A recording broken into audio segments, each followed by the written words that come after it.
Okay, guys, so this week we're picking back up, and I thought we would try to finish this section in spiritual warfare on testing and temptation. So we've already, I think, spent 2 weeks maybe on this, and last week I think we really started getting into the differences between testing and divine discipline, and why it's dangerous for us to sort of mistake testing for divine discipline, think that the Lord's punishing us for something, when in reality it's just a test of our faith, something that the Lord has sent our way so that we can demonstrate our dedication to him, just like Job's test in the book of Job. So that's sort of where we were last week. And I said last week that a good place for us to pick up this week is this numbered list here in the study in making the determination between testing and temptation. Like I said, we've already talked about some of this, hopefully some of this is review, right? I mean, and that's why this is kind of a good place for us to pick up this week, right? So I just thought we'd start off with these points about, well, how do you know when something difficult comes up in your life, whether it's testing or temptation, right? And like we've mentioned before, not to just rehash absolutely everything, but the reason why this is important, and in fact, I think I have a point on it this week here. Yeah. Well, here, let's do this first. This is already rehashing stuff we've talked about, right?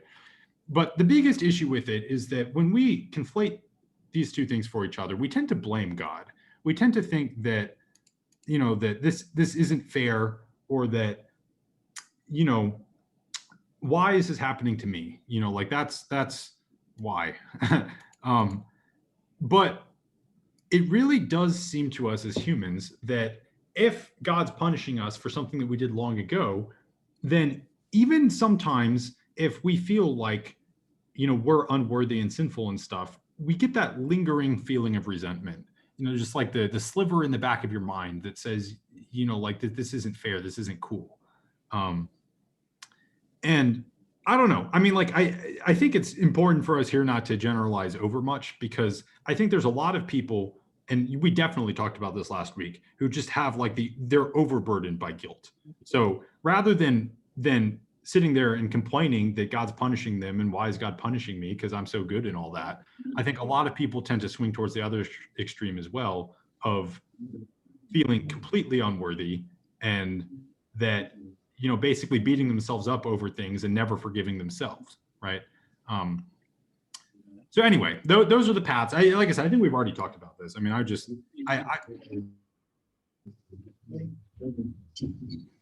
Audie, did you say something? Hello? Sorry, I hope you didn't get a lot of noise just now. No, I asked if you said anything.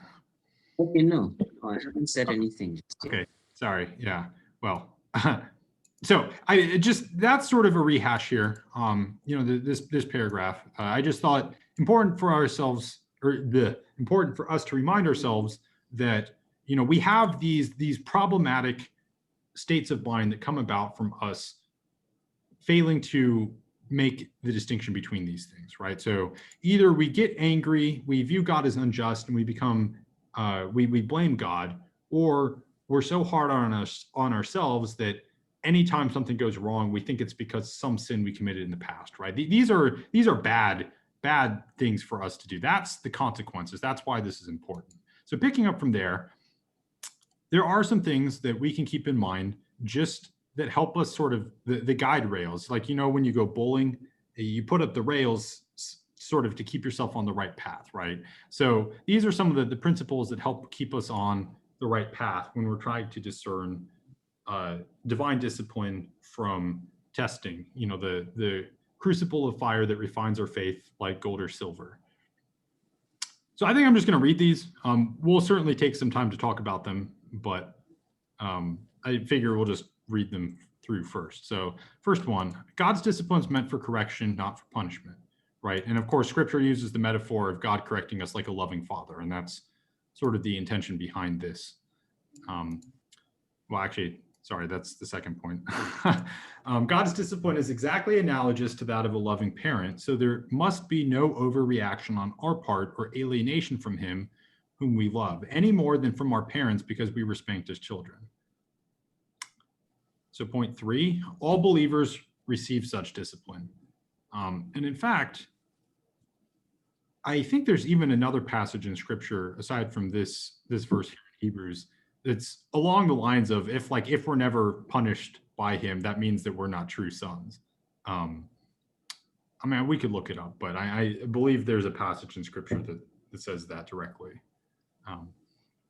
Says, Well, yeah, actually, I keep saying the things that are the next point. I'm sorry. Like I should read ahead a little bit here. Yeah. Actually, it's the very next verse. I'm gonna try to do better here, and I'm gonna read the points now so that I don't just keep saying things off the top of my head that are actually the very next point. Okay. So point 5, actually point 4, let's not skip it. Point 4 was exactly what I just said, was that we know that we are sons and daughters of God because we get the discipline. In fact, if God weren't punishing us, I mean, actually, we can use John 15 here, the parable of the vine and the branches as well. In John 15, it says that he prunes the vine so that they may bear more fruit, right? And that is the correction that is being discussed here, right? So just how parents correct their children so that their children may do better in the future, that's how God interacts with us, right? It's for our own good. And that's point 5. He disciplines us for good precisely because he loves us. Again, rolling back into that, the idea of God as our loving father, punishing us as loving parents, or not punish, disciplining us as loving parents discipline their children. And this point, I believe we actually already talked about this last week. I think we skipped ahead a little bit. This idea that anytime something truly disastrous comes upon us, as a rule of thumb, it's probably dangerous to view that as divine discipline. And an example that we'll roll back to David today. David's dual sin of adultery and murder. So sleeping with Bathsheba and then having Uriah murdered on the front lines.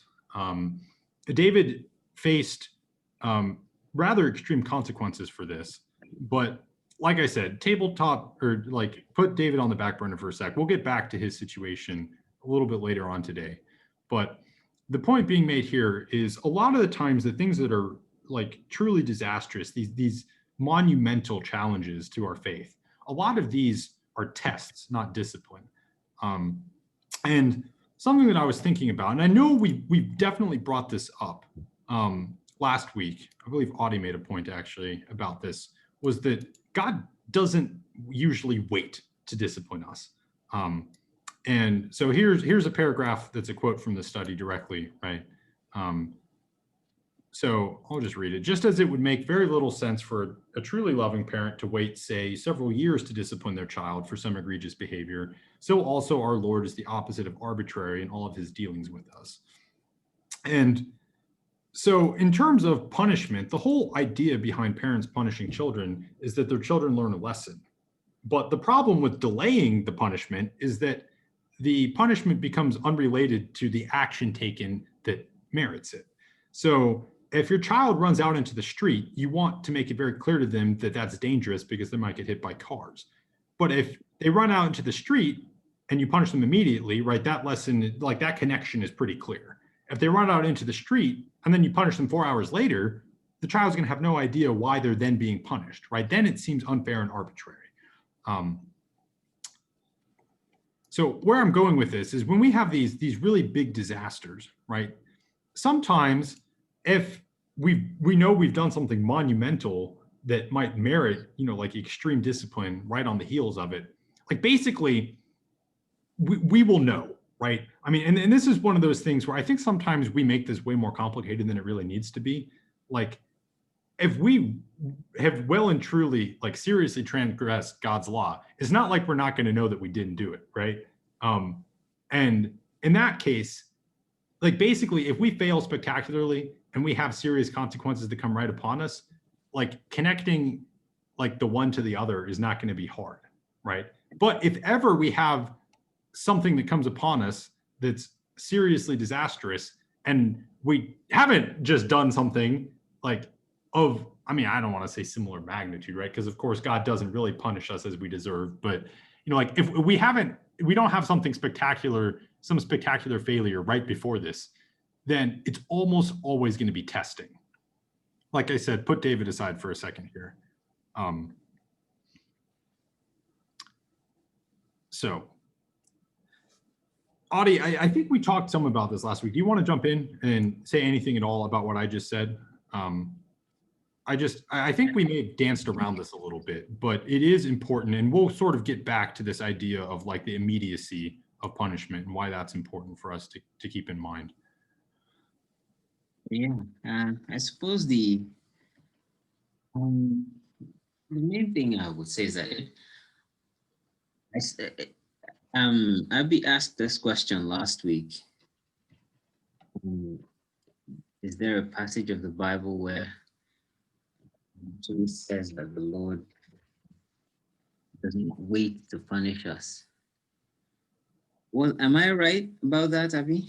I think, wasn't the question she asked last week was like, how do we know that once we've confessed that the discipline we're facing becomes suffering for blessing? I'm pretty sure, because I had brought up the, one sec. I think it's in the 4th Peter's epistles, maybe 5th one. No, yeah, I think that was like the nature. Like, I think I had like almost, it was like 2 questions in one. That's the gist of it. Yeah, this one right here. Okay. Okay. What I was going to say is I can't actually think of a passage that was that explicit. I can't think of one, but it just makes sense in everything that the scriptures teach when we take all of that into account. It does make sense to understand that the Lord will not delay punishment or discipline for sin. Of course, the reason we say that it's not punishment is that it's not punitive. It's not that the Lord is exacting payment for our sins, because obviously we can't pay for them. Only the cross of Jesus Christ can pay for sin. So, but one thing is pretty clear to me, and that is once we sin, the Lord will follow that with discipline. If we confess right after sinning, of course, that does not have anything to do with the discipline. The discipline will still follow, depending, of course, on what the sin is and, whether it was a public or a private thing. I'm sure there are other factors that come into play, but something happens in order to make sure that we learn. Well, I mean, we made the point last week about sort of the public nature, right? We talked about the sin unto death, and basically how bad a witness is it? So if it's a sin done in private, that's still a problem, and we'll still come in for punishment for it. But if we sin egregiously in a very public way, particularly if we have authority within the church, right? Like the worse witness it is, the more severe the consequences are going to be, right? Because God has to make it clear that his name will not be, sort of besmirched by this. Yes, indeed. Yeah, I mean, I think. Can I make a point right here? Go ahead. So this is something that I kind of wonder about. You see so many like Christians behaving badly in our, times right now, and it makes me wonder, like, you don't know how if they're being disciplined in private or what's happening to them in their private lives, especially like you have a lot of like, Christians who are like fleecing, they're fleecing their flock, they're doing horrible things. And if they're not being disciplined by God, like publicly, or horrible things are not happening to them, it really makes me wonder if like a lot of them just aren't even Christians. They're more like wolves in sheep's clothing. Well, I mean, God. So it's hard to say, like, what do we think the deserving? And this is one of the reasons why it's dangerous for us as humans, is because God's scales of judgment aren't always going to be completely obvious to us. Yeah, so exactly. I like to bring up as a point of comparison here is when you think of all like the televangelists outed for like horrible things, like, I don't have a specific cases off the top of my head, but I think you know what I'm talking about, right? Like a whole bunch of like very high profile people, like they Like get they're selling holy water, like vials they, of holy water on their well, I website mean, for. it's not just like prosperity gospel people. I'm thinking of like these like people who are really famous, like they wrote books and stuff. They have like talk shows. They're on TV. They Yeah. become these eminent Christian personalities. They then get enmeshed in these huge scandals and have like a meteoric fall, right? Yeah, like the bakers, like Tammy and Jim Baker. Well, I think there's lots of examples of this. Oh, And yeah. is that I say this and everyone sort of nods their heads because they know what I'm talking about. I don't even have to name names just because this has happened enough times that where I'm going with this is that anytime this happens, when you take a look at what those people were teaching, it's not like they were like, what's the best way to phrase this? Like their teaching was not good from the get-go.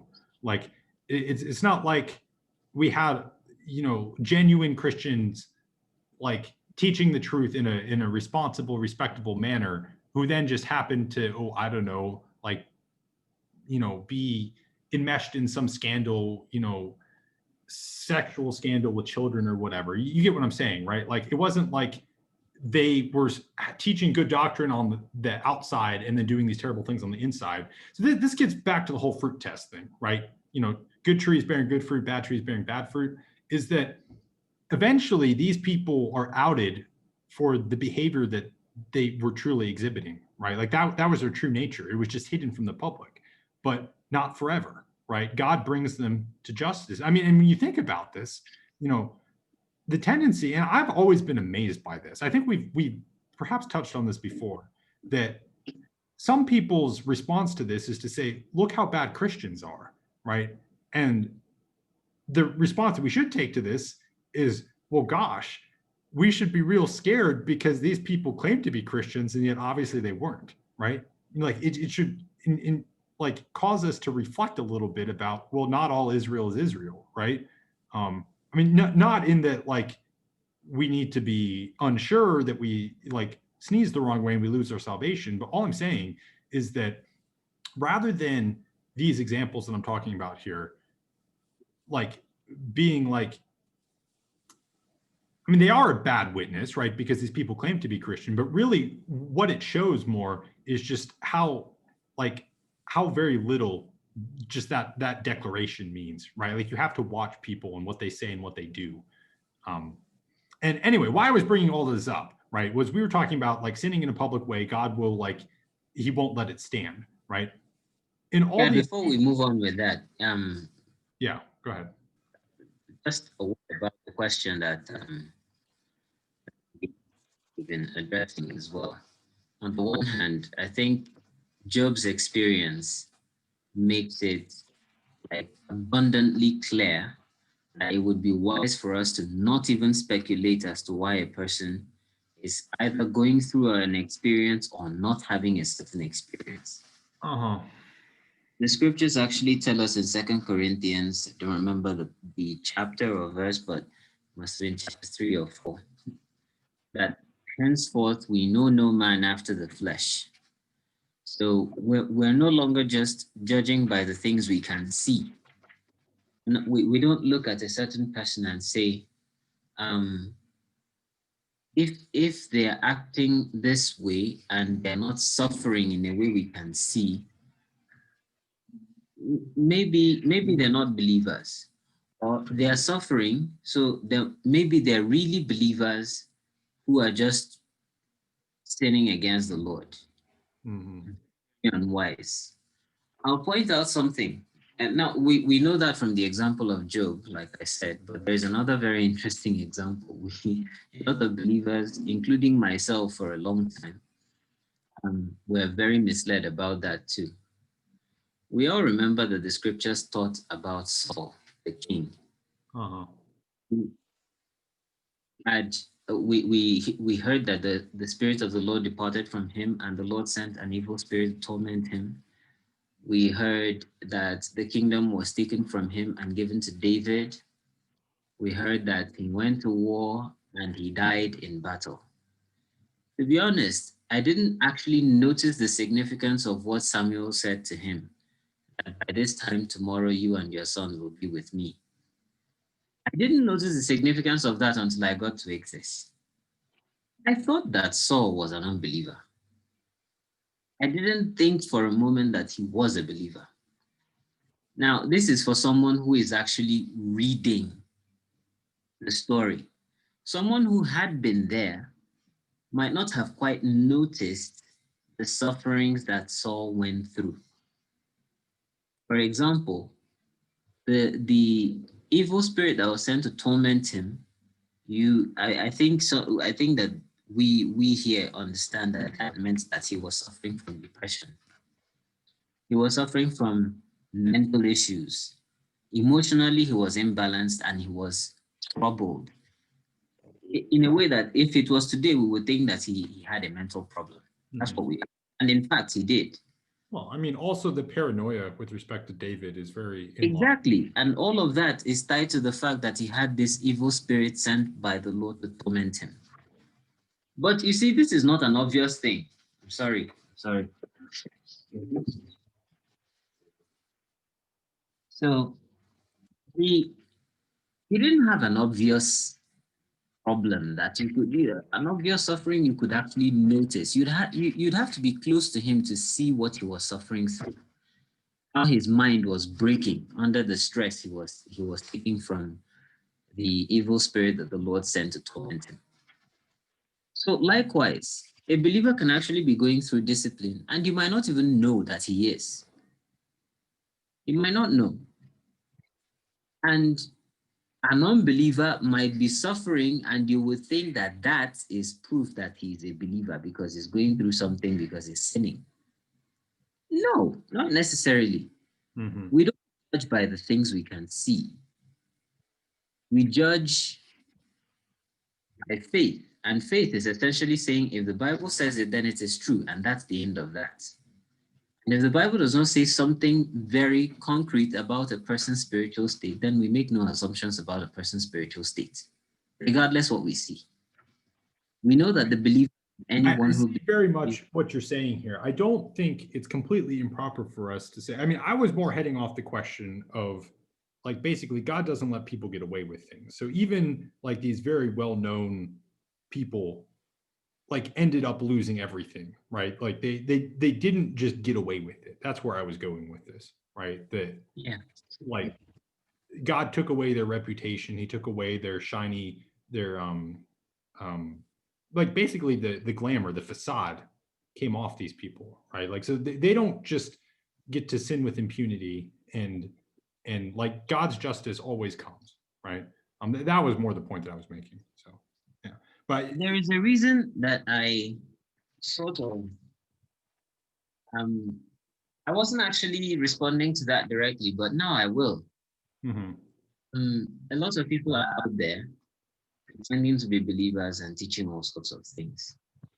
I personally have given up deciding or trying to make a call about who is a true believer among them and who is not.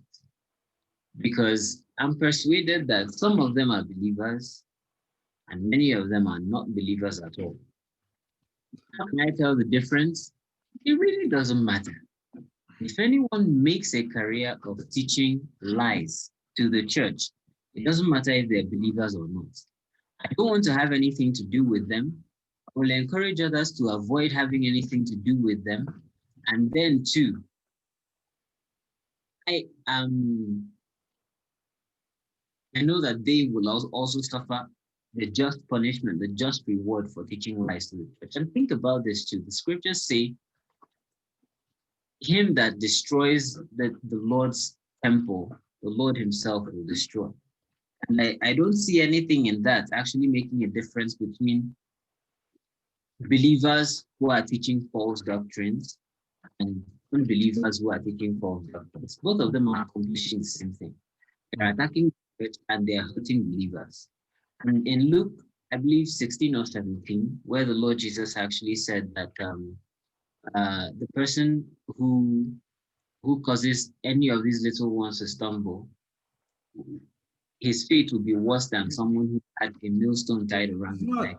I mean, I agree with everything you're saying. It's just the context that this had just come up in, right? I mean, correct me if I'm wrong. I believe this is the way the conversation went, was we were talking about how God always, like he will not let his name get dragged through the mud, right? Like, Yeah. he won't let his name suffer this sort of shameful behavior, is that regardless of the people in question here, up there believers or not, God removed them in a very public sort of way, right? Their fall from grace was quite visible and public, right? And that's what I was getting at, was that this is consistent. I mean, I think it's exactly what you're saying, right? It doesn't matter, really. It's not up for us. We as third Yeah, party. the bit that I'm actually heading for is that I wouldn't actually look out for their fall from grace. Here in Nigeria, there are pastors who are thriving on obvious false teaching. They have massive following and they're ridiculously wealthy. And some of them, I know about two of them that are, one of them is in his 70s, the other I think is 80 and above by now. Will probably die in, very, very natural deaths. They have no scandals to their names. They have very little, there's no drama around them, and yet they're dangerous people to be around, spiritually speaking. They've misled Also, if us. you take like all these teachings about spiritual discipline and false teachers, but then plug it into what the Bible teaches about us coming up near the end times and the being living in Laodicea, like I mean, Jesus said that these false teachers were going to just multiply, so it's just going to be the way it's going to be. It's a hard point of application here, is that I think we can kind of both be right. I mean, like, I'm not trying to dodge on this point here, is that yes, some false teachers, some people sowing lies within the church seem to apparently get away with it, and they don't have these meteoric falls that I'm talking about, and they somehow remain to be scandal free into their old age, and then they die naturally. But there's plenty of them that do. The point, like, we don't need to sit there and feel like we have to personally understand God's plan in all of this, but like, I think God has a purpose in all of these things, right? So some of the ones that basically like are removed very visibly from their posts as teachers, like everyone loses respect for them and decides not to follow them anymore, right? Like, that's within the will of God. The fact that we have some cases where we have these people teaching obvious falsehoods, prosperity gospel comes to mind, like basically like, give me money and God will bless you, that sort of thing. Or just dangerous teachings in general. The fact that not all of them are completely removed, that doesn't negate the fact that it was from God's hand that the other ones had their falls from grace. Like, I think. No, there's no negation. What I'm actually trying to do is to sort of build a more complete picture. And what you're actually speaking, I've had this passage in mind for a while. That was where I was going to work things up to. I wanted to point out, first of all, that not every single, false teacher out there gets this confidence, so to speak, in the manner that we might expect. That does not mean that anyone gets away with anything. 1 Timothy chapter 5. 1 Timothy chapter 5, verse 24, I think. Yes, verse 24. 1 second. Let me pick it up from here.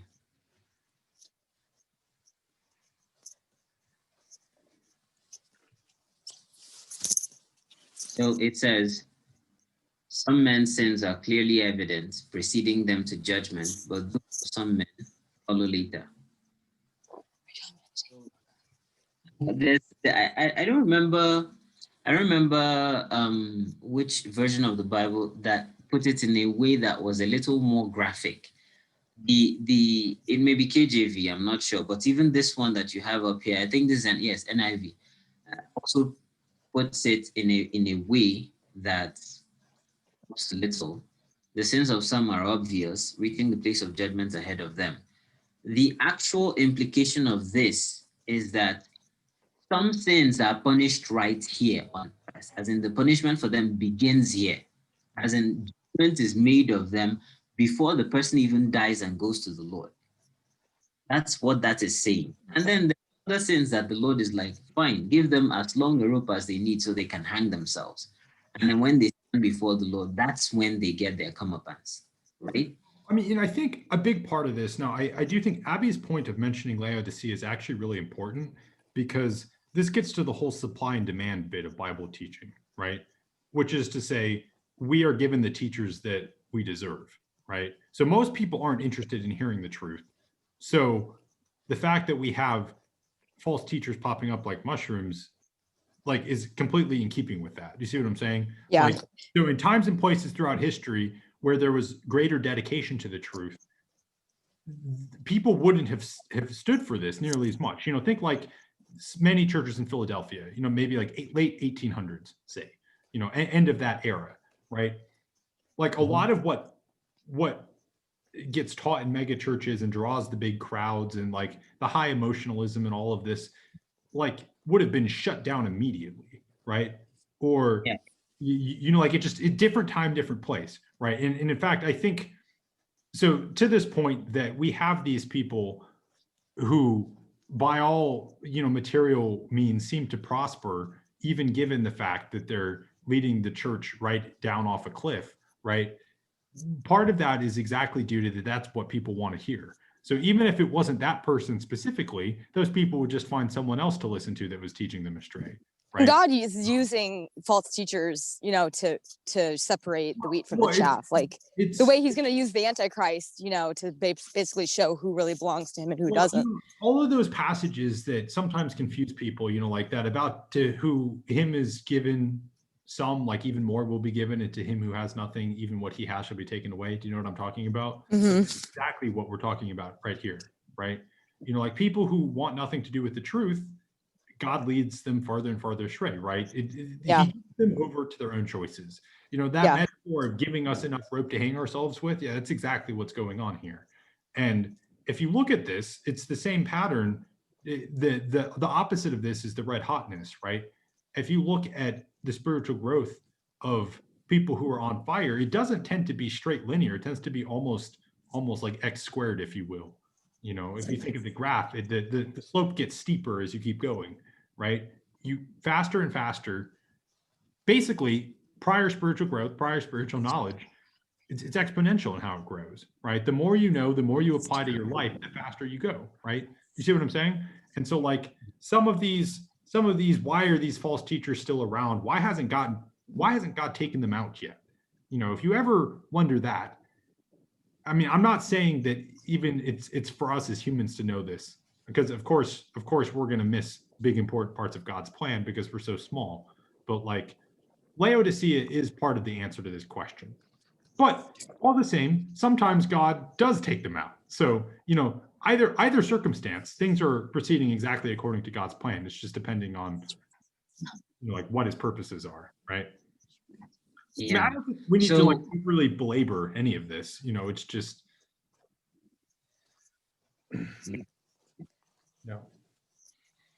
I always got confused about like the mill, Jesus' comment about the millstone, because is he talking about like believers who are leading people astray and they're going to go through spiritual discipline as believers on earth or lose rewards? Or is he talking about people who are just not saved in general? But if he is, you know, everyone who's not saved, they're all facing the lake of fire. So how could, you know, I don't know. This one where it says, Jesus said to his disciples, it is inevitable that stumbling blocks will come, but woe to the one through whom they come. It would be better for him to have a millstone hung around his neck and be thrown into the sea than to cause one of these little ones to stumble. Right. It's also Matthew 18:6 too. Yeah. It's the same. Yeah. Like, so is he talking about just anybody in general who leads his flock astray, or is he talking about like believers? Because it sounds more like believers, because unbelievers are just going to get, I mean, if they're just going to get what they're going to get in torments and like a fire, and God might bring. So there's no levels of hell, right? Exactly. Right. So I'm assuming he's talking about believers. So. Well, I think this is, in fact, I think Audie's point before is really good. I think it can apply to both, right? Yeah. So it's not really, it doesn't matter for us to discern whether or not that false teacher is even a believer or not. It doesn't matter. People, like, you see this passage, I don't think this passage qualifies whether it's believers or non-believers, right? It says whoever causes these little ones to stumble, right? Doesn't matter their spiritual state. Consequences will come upon them, right? God takes vengeance upon those who harm his church, right? You know, Yeah. throughout the entire Old Testament, you see this. Basically, anytime, you know, God might use a nation to judge Israel or Judah, and then that nation in turn will just turn around and get destroyed. Why? Because they harmed God's people, right? You know, Yeah. the whole metaphor of God is like, you know, the jealous husband and the church as his bride, right? Is that anytime harm comes to believers, right, there is such a thing as blessing and cursing by association, right? So when God is protecting his people and people are trying to harm his church, great harm comes upon them. You know, like they are reaping the judgment coming from the hand of God, who is protecting his people, right?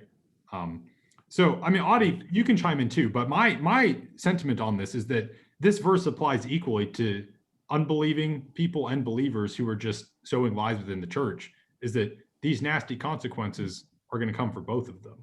You know, woe Yeah, to either group. yeah, and that was actually the point that I was part of the point that I was making. I would say something when it comes to how the Lord could possibly either punish or reward someone. We often think that where it makes a difference is here on earth, but we don't have that great of an imagination. We do think that as human beings we have pretty good imaginations, but it's not necessarily true. Believe me, even though it won't really make a difference, every unbeliever is going to be in the lake of fire. Believer is going to be in the lake of fire. It's not like you're going to be in a different kind of lake of fire than anybody else. Yet, it is entirely possible for the Lord to make your experience of the lake of fire uniquely terrible for you because of what you did to So the are you church. arguing for actual degrees of hell, degrees of? No, not when I say unique. There's something that Lord Jesus said. Do not fear those who can destroy the body or the flesh, but cannot harm the soul. Is how many statements put. So we know that that means the person. Mm-hmm. So, but he says to fear the one who can destroy both person and body in hell. Correct? In hell, we know that the destruction that works on a personal level is actually going to be unique to each person, even though everybody is in the same experience, everybody is in the lake of fire. But how it will affect each person will be unique to them. That's what I'm actually saying here. So it's not that there will be degrees of anything.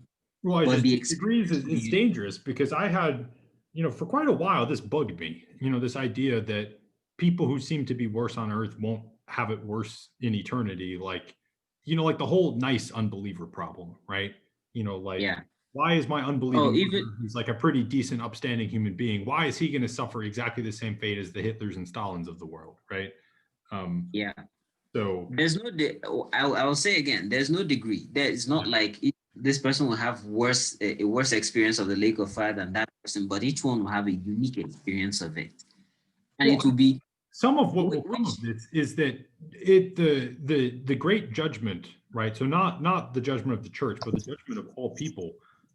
God will make it very clear, you know, exactly what people have done in their lives, right? I think some of it will fall strictly upon the sense that, you know, the sins of all will be made apparent, right? So the more that someone committed evil in their world, that will be known to all people for all eternity, right? I mean, again, I think it's really dangerous to start giving people the sense that there are levels of hell. I mean, I know you're not saying that, but like just being very precise in how we talk about it, because it is a big stumbling block for a lot of people. This idea that levels or degrees. But I'm wondering if there might be levels or degrees in torments, but not the lake of fire. Like, do you think maybe that's going on? No, the torments, the lake of fire, same principle, really. And here's the thing. people may stumble over anything, but we hope that they don't stumble over the truth. If the scriptures say a thing, then the scriptures say the thing. If the scriptures don't say it, then they don't say it. If people stumble over things that the scriptures say, there's no helping them. That's just it.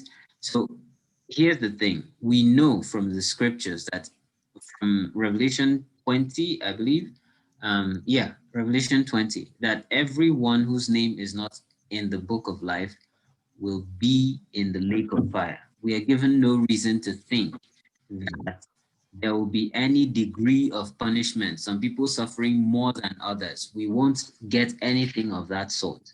But one thing is sure, you're going into the lake of fire with your unique experience of life here.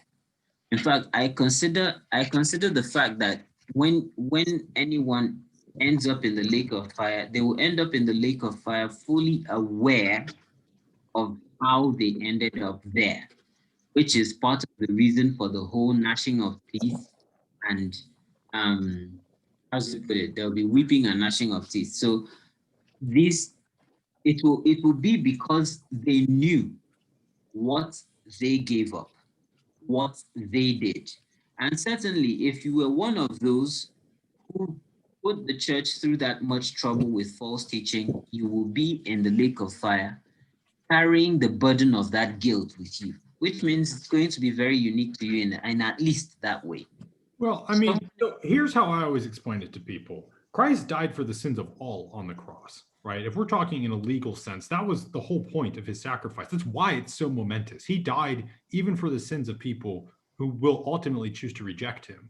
So in a legal sense, people aren't sent to hell to atone for their sins because we're not even worthy of it, right? So you may have heard of the doctrine called penal substitutionary atonement, right? This is the idea that when Christ died on the cross, he wiped our slates clean. He wiped the slates clean for all of humanity.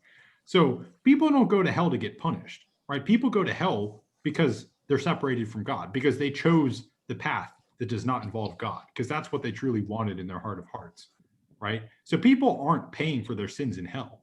And this principle that I just said right there, let me repeat that. People aren't paying for their sins in hell.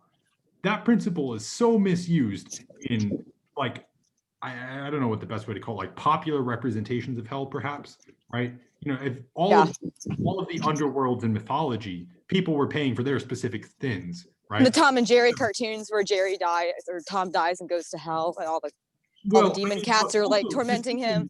In perhaps Greek mythology, right, where punishments for people like Tantalus in hell, right? I mean, I don't know how up you guys are on your mythology, but they were always specific to the things that the people had done in life, right? Or Sisyphus, and Boulder, and you get the idea, right? That's how a lot of people think how that, but for us as Christians, that's actually very, very, very problematic because it takes away the whole cross. You know, this is why it's so momentous for us. This is why grace is so scandalous, is because it's freely given to all, regardless of the sins in this world. And so everyone has that chance. But the people who spit in God's face and reject it, they're still not being paid for their sins. You know, you may have heard the term double jeopardy, right? So this is the idea that God judging people for the sins that Christ already paid for in like a, you know, judgment, the price has already been paid. You know, in fact, understanding what the word redemption means, you know, like its etymology is actually super helpful here, because redemption has this like spiritual overtones nowadays, but in the word used in the New Testament in the Greek, it literally means to redeem someone out of slavery. It means to pay their debt of slavery. You know, so it's like you hand someone money and that person is no longer bound. That's what redemption is. So Christ paid that once for all on the cross. And when people are sent to hell, they're not paying it again. That's not why they're there. They're there because they rejected Christ and God's olive branch. Anyway, I mean, we're getting And off. if you think about like hell is the absence of God and the absence of creation, you are literally in like that's why it's hell. I mean, if God is everything good and true and right, then that's why hell is bad, right? Exactly. If God is everything that is good, then hell is everything that's bad. But I mean, if people have a real hard time with what we're talking about right here. Basically, this idea, you know, people think that God's sending people there just to suffer for all eternity, and that God's like rubbing his hands in glee at this or whatever. It has nothing to do with it. It's not a punishment thing. It's simply this is the response that comes from these people choices of rejecting the payment that God already made for them. Okay, I'm sorry. I know this is not supposed to be what we're dealing with right now, but some of these segues are actually pretty useful to us as believers, because every time we get into the clarity and enrichment of the truths we have already received occurs. So, first of all, to the first thing you discussed, I completely agree with you. There's no real, you're not atoning for your sin by going to the lake of fire. That's not what happens. Mm-hmm. Just as each and every one of us who ends up in heaven is going to end up in heaven only because they believed in Jesus Christ. But still, when we end up in heaven, no, it's not like we're going to lose our memory. We will remember all the amazing kindness and mercy of God to us while we walked on earth. When we stumbled and he forgave us and he continued to carry us in spite of our many failures. This will be one big part of our joy in heaven, the fact that we remember. Likewise, in hell, even though the only reason you end up in hell, the only reason you end up in the lake of fire is that you rejected the sacrifice of Jesus Christ. It's not because you murdered someone or because you thought you carried false teaching into the church and misled a lot of Christians, maybe even made many of them apostatize from the faith.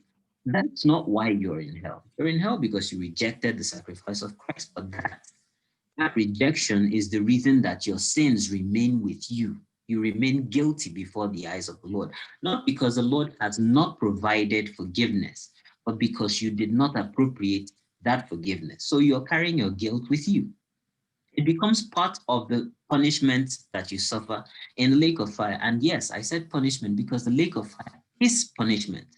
It's actually the justice of the Lord against. But here's the thing, it's not just the sins we committed, but the sin of rejecting the Lord is the overarching sin. It's not that, on such and such a day you murdered, or on such and such a day you told a lie, or on such and such a day, and so on. The sin that the Lord is punishing with the lake of fire is rebellion against him, a rejection of his right to rule. That's what's there. And that sin produces every other sin. The fact that we don't want the Lord to rule over us is why we do everything wrong that we do, because we don't want to do what the Lord wants us to do. And we don't stay the things he wants us to stay away from. So when someone is in hell, when someone is in the lake of fire, whether the person is in torments or they're in the lake of fire, part of the suffering, which is why the scriptures tell us that the Lord is able to destroy not just the body, but the person as well. Part of the suffering is spiritual, which means it attacks the roots of the person, who the person is fundamentally. So it goes to the fact that you did the things that you did. You are carrying the guilt of that while you're there. Even though that is not why you are in the lake of fire, it's possible to make these distinctions. It's possible to say that we go to the lake of fire because we are unbelievers. And yet, part of the suffering in the lake of fire is the fact that we sinned against the Lord while we lived here. I mean, also, if you think about it in terms of eternity, like God creates humans, and I mean, it doesn't seem like this, when we're living, because we have to pass through death, but we are technically, once God creates us, we are a living being for eternity. So the people that reject Christ, they are going to, it doesn't matter if God would give them 1,000 years, they would still reject Christ. So it's almost like him binding them or keeping them separate from the rest of his creation, because they will, if he just lets them go on and on and on for eternity, they will just continue and continue to sin. And anytime anyone sins, it hurts. It hurts with other creatures. So I think that there's a couple points here, and like Audie said, we are a bit off topic here. The two guardrails that I just think are really important to emphasize here is, number one, people go to hell due to the unforgivable sin, which is not believing in Christ, not appropriating that sacrifice. That's the only reason why people are there, right? Audie made that point. I've made that point. That's important. really important point number 2 is that people don't pay for their sin in hell, right? So the word punishment has some baggage. I don't want to get all off into that. We already sort of were talking about this earlier today. Using the word discipline instead of punishment kind of has different connotations. If you define terms, I don't really think it's a problem to use that word, but you just need to be careful, right? But what we definitely do not, or not we, what is definitely not done in hell is paying for sins or atoning for sins. That is not. Yeah, because it's never going to be paid. Like, it's never going to be paid off. Those 2 things I just mentioned, if you avoid those 2 things, and I guess more fundamentally, just understanding that hell is necessary due to God's justice, right? If these people don't take on Christ's forgiveness, hell must exist. It's the only way for there to be a perfect and just God, right? I think also just to keep his other creatures safe from the influence of sin. I mean, they have to be separated out from the rest of creation. They have to be imprisoned, so to speak, so they don't cause trouble, and they'll continue to cause trouble because that's what they've chosen in their hearts to do. Very good. And in fact, we've come to a point where I can answer some of the things that were said earlier too. Ecclesiastes 3 verse 14 is very, very critical to every discussion of the existence. We have to go all the way back to the beginning, to before even the universe came into existence. What we learn is that the Lord purposed to create a universe, and that universe was supposed to be peopled and ruled by moral creatures. That meant creatures that were conscious of themselves and could make intelligent decisions in response to God's authority. They had to have free will. This free will thing is tied to the nature of God. Because God is who he is, God was going to create free will creatures. These 2 things go together, because God would not impose his will on the entire creation without having some feedback. He's a God of love. His nature is love. So having that feedback, that intelligent feedback for his love, it's just part of his nature. So he created a universe with free will moral creatures in it. Now, these free will creatures, by virtue of the fact that they have free will, were definitely going to be divided into 2. Some of them would be for the Lord. Some of them would use their free will to rebel against him and reject him. So just the very fact of God's creation of free will creatures meant that there had to be an eternal separation between the things he made.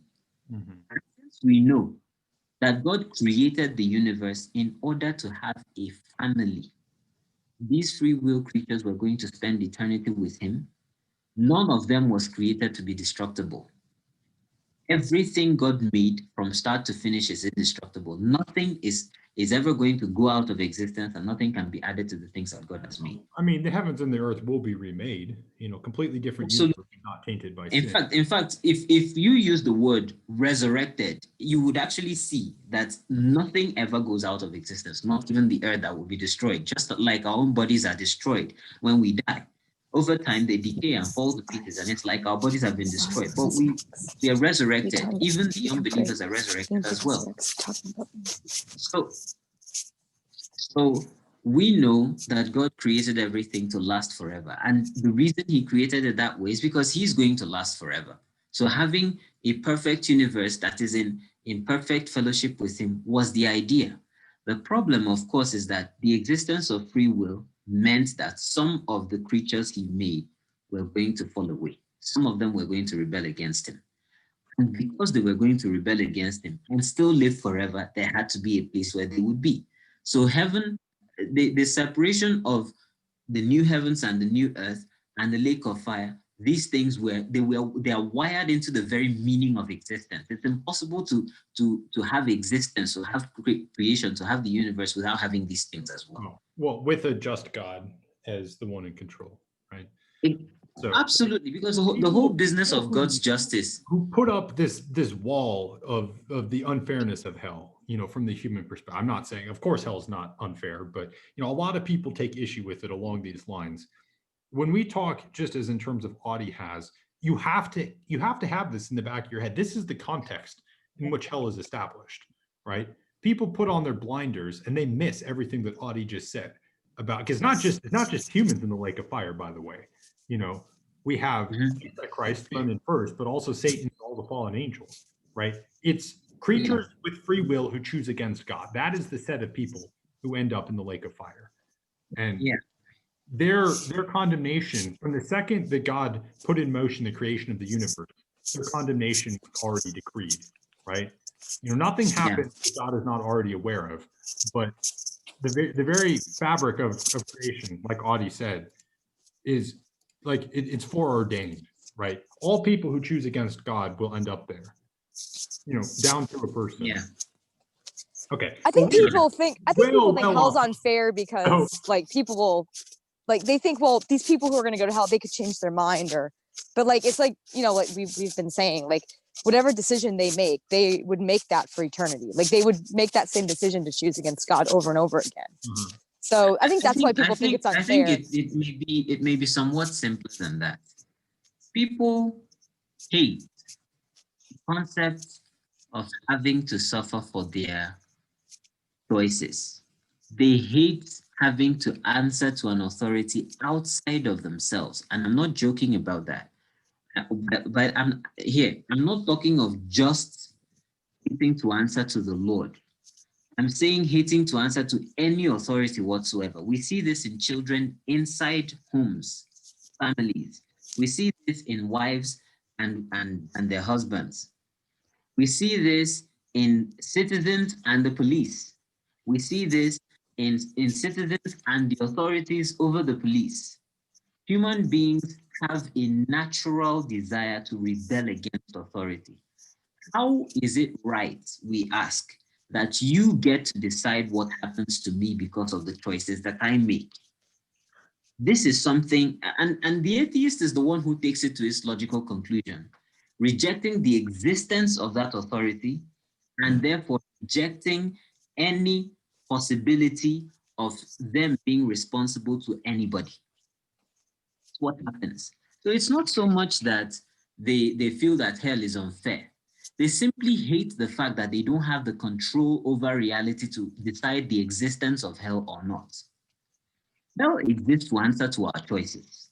No, but I mean, answer. It doesn't matter if they don't believe in it. You know, that's the whole point. Does the law cease to hold the sword even if you don't believe it exists? You know, it doesn't hold in human terms. It's not going to cut it in divine terms either. Now, God, I want to make sure we hit one more point today. You know, we wandered off a little bit here, talking in terms of justice and God's punishment, right? How we got onto this, you know, just to do a little bit of like dissection here on the conversation. We were talking about God punishing people, right? The idea that God doesn't wait to punish people. When people sin, you know, like the points in the study we're making, right? If we have these big tests, these things come upon us that are large in magnitude, if it's divine discipline, it's going to be obvious to us that it is. And if we don't have something like that in our backlog of sin, then we ought to take the perspective of testing, right? And then we were talking about how the timing of this, just how when parents punish their children so that the children get the message, the timing has to be right there. I want to make sure we cover David explicitly this week. We danced around this last week. I know, Audie, you made some points regarding David, right? We definitely pulled up the passage in 2 Samuel, is it 1 Samuel, where the prophet Nathan confronts him. You know, we have this idea of the lamb, right, that is sort of unjustly taken for. Anyway, this point, and Dr. Luganville makes this explicitly in the study, right? I'm hard quoting this. This paragraph here is actually really important because some people will look at David and draw a question mark because David's punishment lasted on the magnitude of 14 years, right? And so 14 years in the future, is that still punishment for these sins of adultery and murder, right? The two sins tied together, you know, with taking Bathsheba and having her husband killed, right? Well, the answer is yes, but with an asterisk, right? Because Nathan tells him quite explicitly, this is what's going to come upon you, right? I mean, and I just wanted to make this point clear because I know we talked some about David last week and, you know, like his particular punishment and what it meant for Absalom to rebel against him and things like this.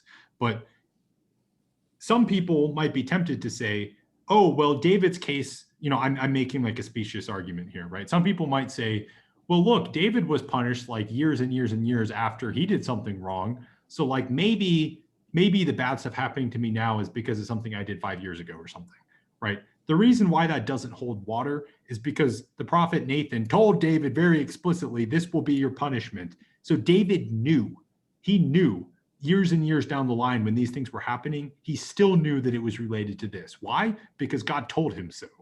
And of course, we're not David. We don't have prophets that come announce things to us. But the whole point here is that David, at no point here was David scratching his head wondering, I wonder why this is happening, right? Because God already told him why. So this case is no example. It does not at all provide ammunition for the idea that sometimes God just arbitrarily punishes us years after we do something wrong, right? When we are punished, when divine discipline comes upon us, right? I mean, actually, we already talked about this. I think it was last time too, about how sometimes we won't even necessarily know. Like if something comes upon us, well, maybe it's because we sinned, maybe it's not, right? Distinguishing the one from the other is important, but if we can't figure it out, confess and move on and strive to walk with the Lord anyway.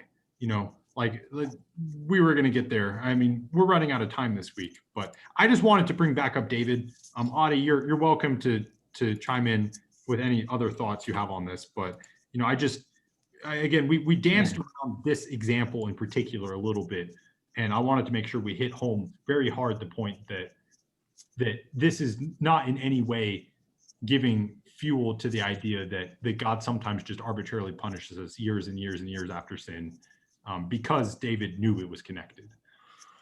Yeah. So that's one very strong reason for us to know that David was a bit unusual. First of all, he was given clear information about what was going to happen. I mean, he was also the king of Israel, you know, like, yes, I mean, there was a mitigating website I found where they were talking about like just this guy kind of laid out like how everything that David did and how horrible it really was, because Bathsheba was actually a lot younger than him, and she was the daughter of one of his advisors. So like she was like a little girl growing up in his court, and I mean, when Nathan described to him about him like the lamb analogy of him taking this little lamb and like killing it and eating it, like it's almost like, yeah, it was horrible what he did to Uriah, but he also, I mean, he preyed upon her in a way. I mean, so he really did. I mean, he was a lot older than her. I can't recall if we brought it up in this study, but we have no idea what Bathsheba thought about all this, right? Right. In the scriptures, but what are you going to say against the king of Israel? You know, there is one thing. Go ahead. That's where we can just wrap up Bathsheba's involvement with one thing. I mean, it was the king of Israel, right? What was she going to do?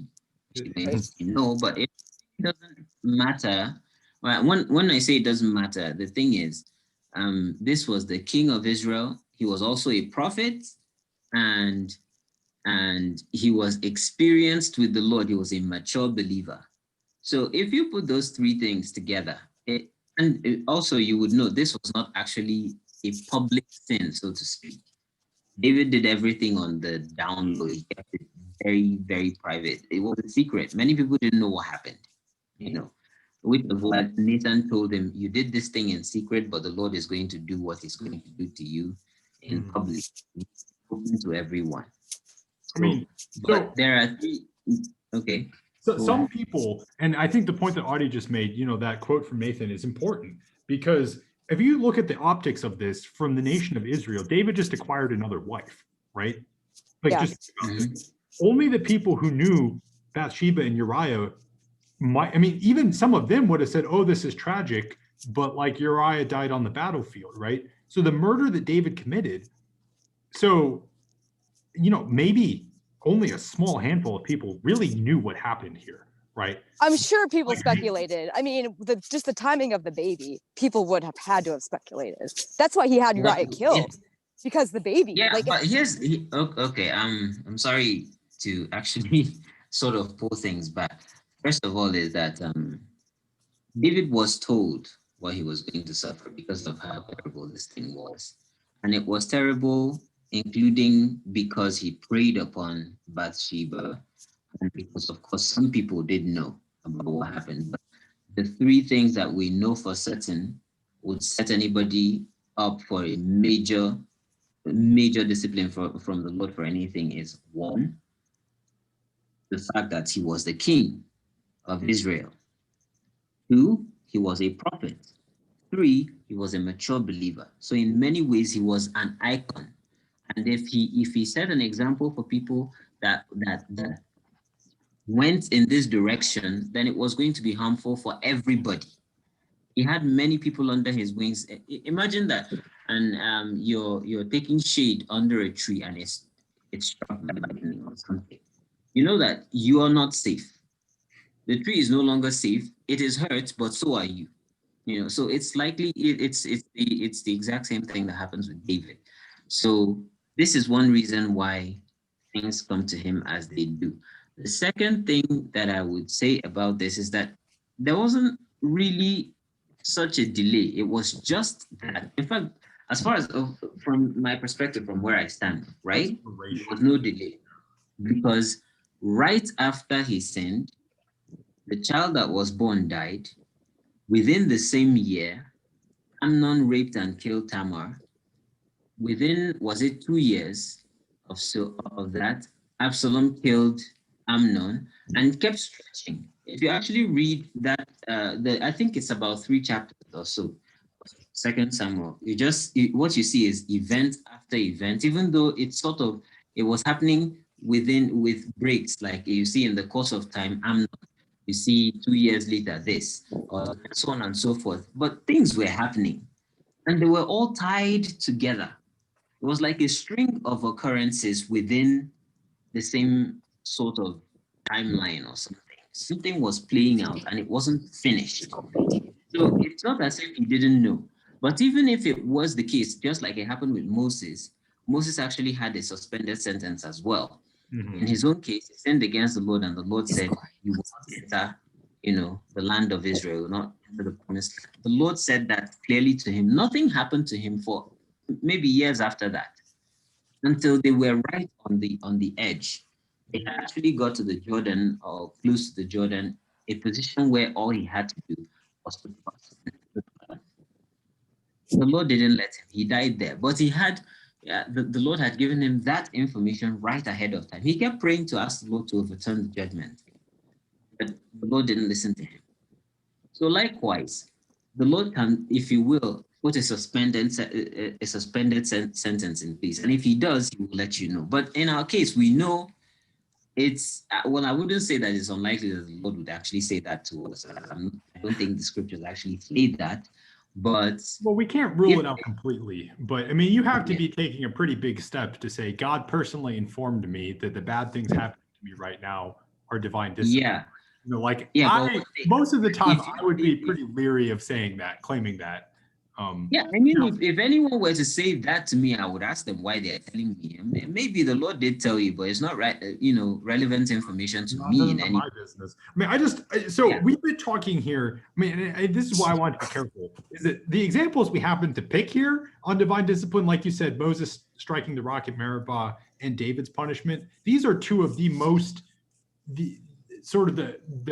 biggest, brightest sins in scarlet in the Old Testament, right? So David and Moses were these incredible believers, and these were their failures, their spectacular failure. I mean, we have Elijah too, but I want us to look at a couple of those examples where the judgment came immediately. Right? So think of Elijah, right?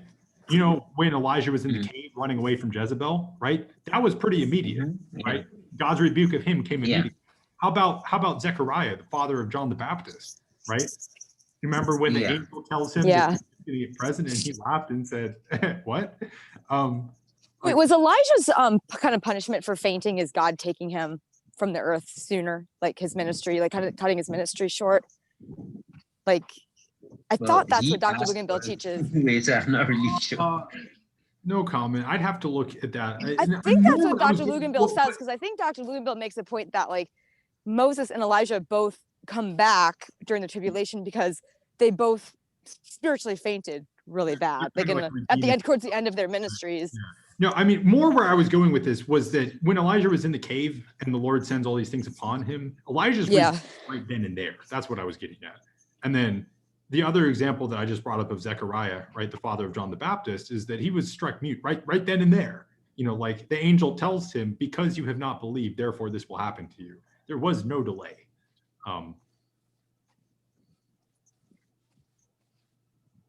Yeah. So, I mean, I just wanted to level this out a little bit, that we had been talking about the examples here of David and Moses, who both had suspended sentences. Or like Adi said, David's wasn't even really suspended so much as it just dragged on a long time, right? But they're both somewhat atypical. However, there are other examples in scripture that follow this immediacy principle. And we're not one of these great believers who's regularly communicated, you know, verbally with God. I would err on the side of you know, if in doubt, don't just attribute it to divine discipline unless you have, I mean, I don't know, like I mean, sometimes we do get these feelings, right? Something that you really put your finger on. But because for the very reason that they're a little bit personal and hand wavy, again, Audie's point here of, even if you're convicted in your heart that this is happening because of such and such reason, I wouldn't go out of your way to shout that from the rooftops or tell other people, because that's between you and God, right? Exactly. So, you know, that's actually, not to get off on another side tangent, that's my general take on any time people have these experiences, you know, whether they think there's significance in a dream or God's talking to them through words or whatever. Well, that's great, but that's between them and God, right? Right. So where I will of course have a problem with anyone is when they start telling me that the Lord said something to them about me or about someone else. Well, or they start putting it on the same level or higher than scripture, right? Anyway, a whole another can of worms. Let's not go there. This is a reasonably good stopping place.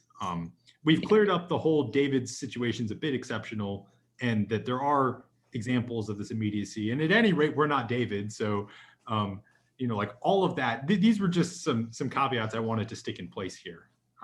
But